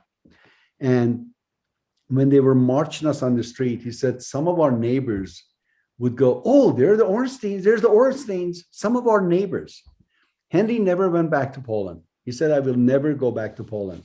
I mean, he was so bitter from that whole, you know, betrayal. And when then they put him in charge, him and another friend of him, they were basically like taking bodies. And he said every time they dumped another truck full of bodies, I was so distraught that I'm going to like find my mom and dad, because he knew they killed him, but he didn't know like where they were burying them. And what if it was coming to the hole that they were putting people in? I mean, you know, it just, the stories were pretty gruesome. It just shows that sometimes human being can be the worst animal on earth, you know, like no matter how you think about it, you know, what we and could also do. Like what I got was like how capable they are of dealing with insane, hellish hell on earth, you know, which is what like the book represented to me, you know, when he talked about not like, I mean, we don't think about it, but like, you know, we complain on a set, there's no water for 20 minutes. You know, he talks about 4 days of hiding in a cupboard and feeling the scratch on his throat of not having any water to swallow. It's totally different. Yeah. I mean, food was, maybe that just got ingrained in his mind. The food was so important. Like from Atlantic City to his house was under 2 hours. I mean, 2 hours. But he would always prepare, like he would have bread and turkey and cheese, and he would just open up the Ziploc and he put bread and cheese and roll it and give it to me. Just in case. Henry, we just ate. Susie just fed us. And we were like, no, here, this is for the road. So, I mean, the stories he said from the past was pretty amazing. But let's talk some good stories with Henry. When I met him and he came to the Mirage and play, we had so much fun. We just had so much fun playing. He really enjoyed the game more than people can imagine, and that's what it took. The passion for poker that he had. That's all this came about, because he wanted to see his favorite game, treated correctly. But one memory that I say that I remember is kind of a good one. Him and his brother are playing. We're playing until like 2:00 in the morning, and Henry finally says, okay, and I got to give up. Susie's gonna kill me. I'm going up. Let's go. They got up and they leave.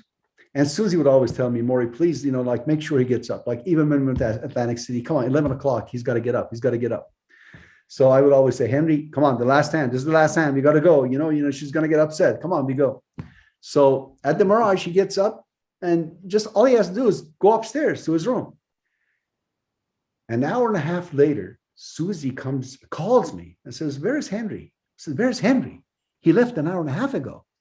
And I mean, I kind of got worried, things can happen.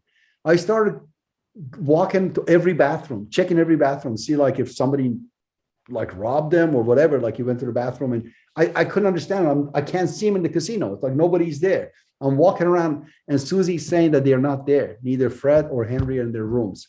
And both their wives come down from the elevator and say, we're going to come down the elevator. I said, just come down. I'm going to come meet you. We'll go look again. As I'm walking to the elevators, there's a column, and I see a gray hair right outside the column that's blocking the view. And I finally show up there. There they are. Him and his brother are throwing 25 cents, putting these 25 cents, these machine that has a slider and like their coins in the bottom. And when you throw the 25 cents correctly, it'll push some coins down. They'd been playing that for an hour and a half. I walked up there and said, what are you doing? He goes, don't ask. With the most intense, trying to see how I can drop the coin for the machine. So he loved to play. He was, with the toys that he came up with, everything else, his life was let's play. And he was playing a month ago. He's 98 years old. He's playing 7-card stud. I went to his house and we played 7-card stud, and he was dealing. Maybe I can even show you guys, share a video for you to see that this is my own personal stuff. And he was playing the game, and he made me promise to go see him. This is just 3 weeks ago. And when I talked to him, he said, you promised you come. You promised you come. I said, I'll promise to come. COVID is done. Looks like it's coming down. I'm coming in January for sure. And then the news was a couple of weeks after, out of nowhere. Then his assistant called me and said he passed. And he passed from COVID. So he actually. No way. Yeah, he did. I told him, when he turns 100, I'm going to come and pick him up in his bed and bring him to World Series to play, because we got to have a 100-year-old play at the World Series. And it was. It's very sad to see. I mean, I wish he'd gone a different way, but this was not what I expected. I mean, truly an icon of poker, right? And we talk about people in the Poker Hall of Fame, and there's none more deserving than Henry. And those were great stories. I'm sure there's a few more hours of stories that you could share with us, Mori. obviously condolences to the loss of your friend, and poker really lost an icon for sure. But fantastic to look back on and how he changed the game and where we all are now because of the things that Henry did and stuck to it and didn't take no for an answer and said, no, this is the way that poker needs to go. And he knew what he was talking about. And, very few people probably agreed with him at the time, but look what happened, right? So fantastic. And thanks so much, Mori. Really appreciate you for coming on and you for everything that you do for the game. If you allow me, I just want to share one video with you guys. Yes. Okay? Here we go. This is at his home, and this is about 5 years ago. Was he in around now, though? Yeah. Oh, he 175. Okay. That's right. Deal. This is 7-card stud, his favorite game. And watch how he deals people's up cards. My God. Oh, way better in the World Series deals. No offense. He looks at the up cards first before he deals. The visor. He's wearing the Poker Superstars visor too. Poker Superstars visor. With Henry on the side. That's awesome. If you're listening to this on the podcast, go to the YouTube channel. It is a 20-second clip, but it is worth it to see a 93-year-old man, like Daniel said, dealing better than probably about like a third of the dealers dealt at the World Series. No offense. They're new dealers. In fairness, Henry had a little more experience dealing than most of those dealers. That's a piece of treasure. Thanks so much, Mori. Really, really appreciate you coming on and talking about Mori tonight. And again, thanks for everything you do for the game as well. Absolutely. Thank you, guys. It was great to see everybody. Stay safe. Bye, Mori. You too. Okay, so that was fantastic. I enjoyed every second of that with Mori, of course. And now I have homework because I didn't know. I mean, I know so much had been written by him. I did not know there was an autobiography. So now I have homework. Already loaded it into my Amazon cart. So the book is like, I mean, I don't read that many books. I really don't. But I Shall Live by Henry, he asked me to read it. Like, I think it's super important today. Like, a lot of people forgot this is even a thing. Like, if you grew up in today's society, the idea of a Holocaust might not even be in your vernacular, right? And to understand what he went through and the way he lived and how he was able to finagle, like, it's fascinating. It's well worth it to see, like, it's like a different world, clearly. Yeah. Indeed. We had a ton more stuff, but we didn't anticipate how great that interview was going to go with Mori. But quickly, let's talk about Run It Once, because this is Phil Galfon's baby. It's not the training site. This is the poker site, Run It Once. .eu, not .com. Right. That's Phil Galfon launched a few years ago, and and if you read Phil's op-ed, or for lack of a better word today, where he talked about the fact that they're shutting down, they're going to focus on the American market, they're going to shut down the rest of the world operations and move to the regulated U.S. market. Phil takes ownership of some of the things that went sideways, and like the man, exactly what he would do. He looked at some of the mistakes that were made along the way.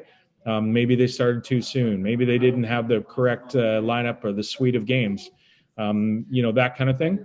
But they are going to stop operations, and they're going to move to again the regulated market. So it's you don't ever want to lose a sort of a competitor, so to speak, to the current sort of giants of the game, and because you always want to have competition sparking innovation, prices, that kind of thing. But Phil's going to take it and go after the U.S. market. I wish him luck. But again, runitOnce.com. Again, this is separate from the training site. If you're a member of the training site, you're fine. This is just the gambling site is going to be shutting down. Go over there, cash out your cash, and move on. Terrence, your thoughts on Run It Once in the sort of the saga that they went through to get to this point? Yeah, you mentioned competition, and not only is competition just sort of always good, but the right kind of competition. A guy who was inspired to do the right thing when it came to poker, and did this for the love of the game, not because he saw some sort of opportunity. There were always going to be challenges. for him when he started, starting well after, the poker boom's peak and well after Black Friday and all this kind of stuff. Trying to poach players essentially from an existing player pool, because it's really hard to create new poker players in, I don't remember when they launched, whatever, 2017, 2018, whenever it was. This is like, at that point, almost everybody there's not a lot of new people getting into poker. There might even be more people, there might be more attrition, more people getting out of poker than there are coming into poker. So he came in at a really hard time. Deck was always really stacked against him. That said, I do think they did a lot of things really fun and really well. They were innovative. Everybody loved the Splash the Pot. He did a great job generating traffic with the Galfond challenges. It's tough to see, obviously, because Phil was a guy we wanted to see succeed. And, we were, this was, we wanted to see one of the good guys win, but it's not an easy business to break into, because it's one of those businesses that relies so much on having people, because if you can't get the games started, you can't continue the games. And if you don't have enough, it's so hard to take the critical mass from the giants of the industry. It's so hard to start something from scratch and bring in traffic and create it. So yeah, maybe he'll have more luck in the US regulated market. There is less competition there. There's maybe more opportunity as if you're first in the door in certain states. But it's still a real tough road for Mr. Galfond, and I'm sure he's very aware of that. But yeah, we certainly have to hope he finds some success. I got my 5 cents to add to that. From the moment I met Phil Galfond, I really liked him. I really did, right from the get-go. And then I remember meeting him on High Stakes Poker. He was one of the young hot shots.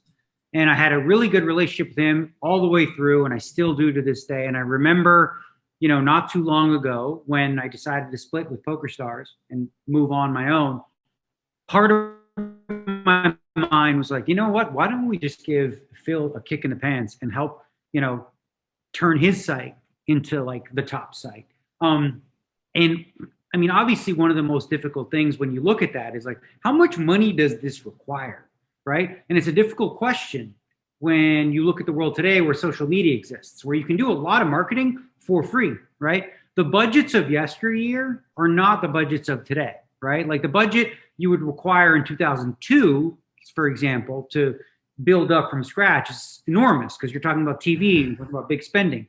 The budget's much smaller, but I still was a little bit concerned about the overall budget, and I wished him well, of course. And I wish him well in his next endeavors, of course. One of like the good guys in poker always comes at it with a level head, always thinking about the player first. And it's like you said, Terrence. I mean, it's a tough industry. I remember when Full Contact Poker, when we moved from where we were till UIGA, and we had to sort of merge and all this kind of stuff. There's a lot of like loopholes and different things that make it difficult for a fledgling company to grow. But, listen, commend the guy for doing his best, coming up with innovative ideas that I think a lot of his competitors are like, ooh, I like that. Let's do that. And again, it's not like he's done.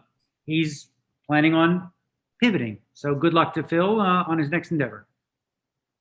All right, so we got some tweets and some stuff to get to. Oh, wait a minute. We're not going to talk about frickin' Tim Riley? We're not going to close the show with Tim fucking Riley? Dude, are you kidding me? I just offered the guy $10,000. Here's the thing. Okay, let's set it up. No. I'm still getting over the 10K free roll, but anyway, yeah. This is awesome. All right, so Nikki Palma? It's Palma, right? Nikki Palma, yeah. Nikki's been in drama. He's a drama guy. He's a Twitter drama guy. That's what Nikki is. He calls out Tim Riley, poker player Tim Riley, on Twitter today. Says, not today. A while ago. It's been going on a few days. Okay, sorry. I just I read it today. So today is when I became aware of it. He has called out Tim and said, Tim played the World Series of Poker with with a vaccine card that he bought even though he wasn't vaccinated. I guess there's a Walgreens somewhere in Vegas that was selling these things for $100 a pop. Well, there's not a Walgreens. There was a rogue employee at the Walgreens on these things. Yes. You're going to get Walmart suing us now, or Walgreens suing us now. I don't know if it was a Walgreens. It was a drugstore. It was a CVS for what it's worth, but it's a rogue employee at a CVS. Selling these vaccine cards for $100 or something. A bunch of poker players allegedly bought them, and allegedly Tim is one of these people. And Nikki knew this. I guess they were friends or something at some point. Called him out on Twitter, and then Allegedly, everything's allegedly. It's all allegedly. They're not going to sue me in Canada. I'm fine up here. So I can say it. You can't, Daniel. Anyways, so what happens is Alex Jacob, who is Alex Jacob, of course, from Jeopardy fame and poker fame, starts going through Tim's tweet history and his wife's history, Tim's wife's history, and starts picking through some of the things that Tim said. Tim's an anti-vaxxer, apparently, and was saying all the things that you would think, and I'm never doing this, or blah, blah, blah, whatever. And meanwhile, Tim is saying that he did get vaccinated, and it seems to be like the timelines don't add up. So Daniel, you stick your nose in and say, okay, well, you take a lie detector test for 10K, and the question, I'm guessing, is, are you vaccinated? Have you got the jab? Have you had it injected? So here's exactly. So he says in one of the tweets, obviously after a bunch, he says, I'm vaccinated, but fighting against mandates. Colin was a starting QB and fighting against racism. So he's going with the Colin Kaepernick, not the Rosa Parks, right? So then I respond with this. I said, did you though? I don't mean like get a card and put you in the system, because we know that happened, right? We know for sure that some people found somebody at a Walgreens or a CVS or whatever, one of these places, and was able to get in the system. I said, I mean, actually get the jab in your arm. And I said, $10,000 free money if you can beat a lie detector test. 10K. There's no risk whatsoever. He was asking Alex Jacob for a $500 free roll. I've offered a $10,000 free roll. And he replies with, yeah, sure. I'll take one for free if you take one and answer one question I choose. Fire away. I'm not gay. I do have a big penis. I've never had a glory hole situation. I'm not afraid, right? But you got to ask yourself the question. If this guy who was like super anti-vax, right? Like, don't ever compromise your morals, da-da-da. Like, he said he had to get the vax to like play the World Series of Poker for whatever equity. No, 10K free roll? Nah, don't want it.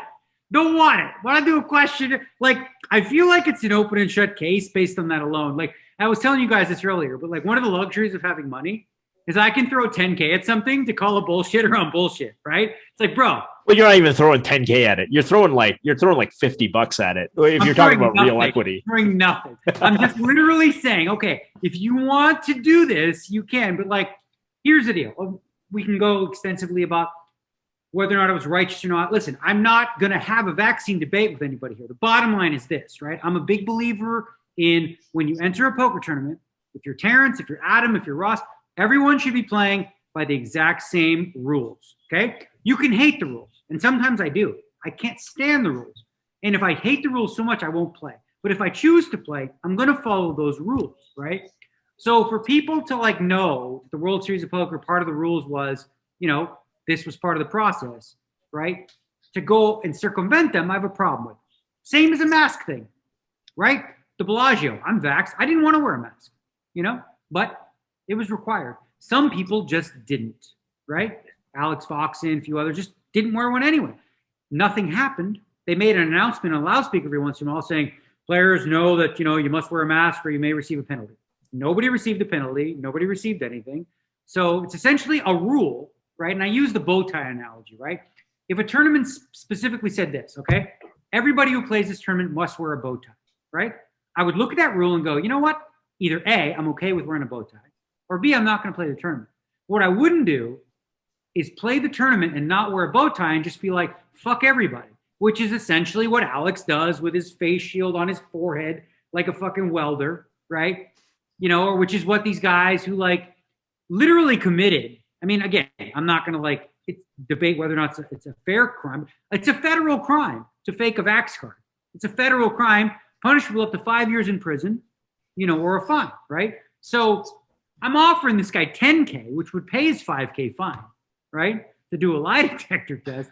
And he says, nope, no, I'll do it for free if I can ask you a question. What do you think? I'm 47 years old. I'm married to the woman of my dreams. What fucking question do you think you could ask me right now? If you can think of it, I swear to you, this is your opportunity, Ross, Terrence, or Adam. If you can think of the most damning question of all time to me right now that would destroy my life, You all have this opportunity right this moment. Fire away, please, right now. I want to hear it. What do you think would be the most damning question? I mean, I got one. I Okay. got one. Dress up blackface this October 31st. What's that? Did you put on blackface this October 31st? No, I didn't. we all know that. Not this October 31st. It was a long And time October ago. 31st. Okay, that was a long time ago.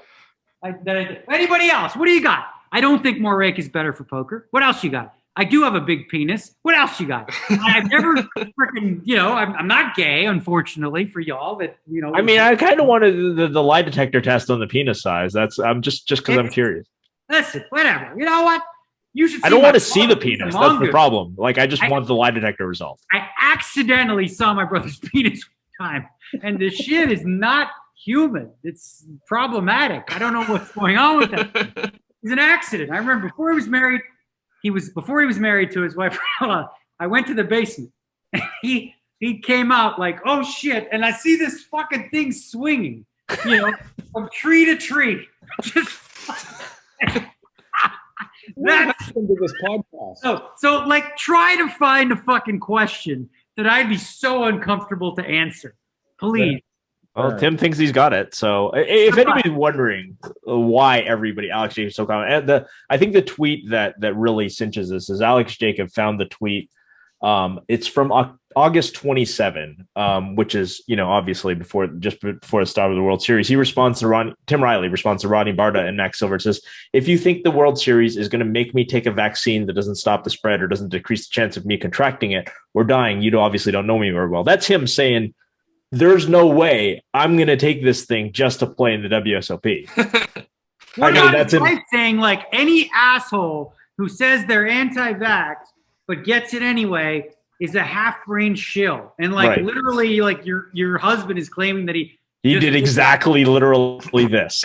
Oh, I was gonna share this part, but here's what happened. Here's how people did it, right? Because he's not the only one, right? I don't know the names, unfortunately. But I do know that a significant amount of people were able to convince a CVS or a Walgreens worker and paid the money. I see. Yeah. And said, okay, give me a Vax card that's legitimate with the right noting and code. Say that I got it, right? So I'm in the system. I'm good. It's a legit Vax card, right? In that sense. And we're, we're good to go from there. Like, I know that happened. Then right? maybe. But here's another interesting thing. Not that obviously Omicron is past World Series. But I know for a fact that, like, for 5 weeks, I played the World Series poker every day. 5 weeks, nobody wore a mask. Everybody was vaxxed for all we knew, right? I didn't hear of a single case of anyone getting COVID, okay? And I'm not throwing science.